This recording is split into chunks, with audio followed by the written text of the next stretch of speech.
jeune mariée depuis 1 an et demi avec un Béarnais. Je ne connaissais absolument rien du tout des coutumes du Béarn.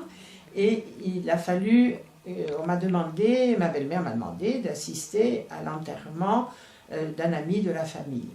Ce monsieur, très âgé, était mort accidentellement loin d'ici, à vrai dire je ne sais pas trop où, et on a été obligé de le ramener à ce moment-là dans un cercueil plombé.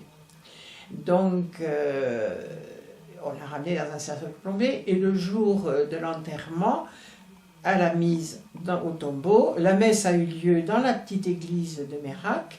Je m'en souviens très bien, toutes ces dames qui chantaient étaient assises sur les chaises de cinéma, derrière, et à la sortie, on a voulu mettre M. Montagné dans son tombeau, qui était la maison de toute la famille.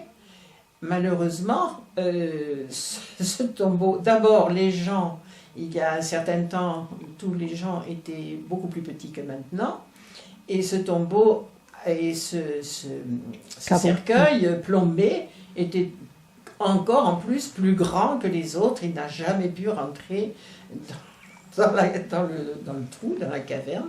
Il a fallu le sortir, il a fallu le scier, et pendant ce temps-là, il y avait un arbre à ce moment-là qui était dans le coin du cimetière.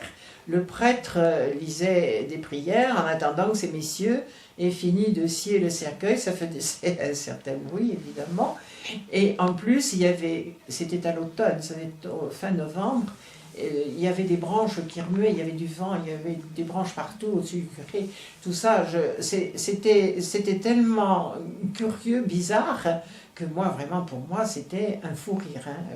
Malvenu, mais vraiment un fou rire, de voir ce pauvre curé sous les branches qui risquaient de lui tomber dessus, et pendant ce temps-là, ces deux ouvriers qui étaient en train de scier le cercueil de M. Montagné, et finalement, ils ont réussi à le mettre dans sa petite maison, qui existe toujours d'ailleurs, et voilà, et c'est tout, mais ça restera un de mes souvenirs de jeune mariée, parce que vraiment, je n'avais jamais vu ça, ni dans ma campagne à côté de Fontainebleau, à Veneux, ni encore moins à Paris, au Père-Lachaise.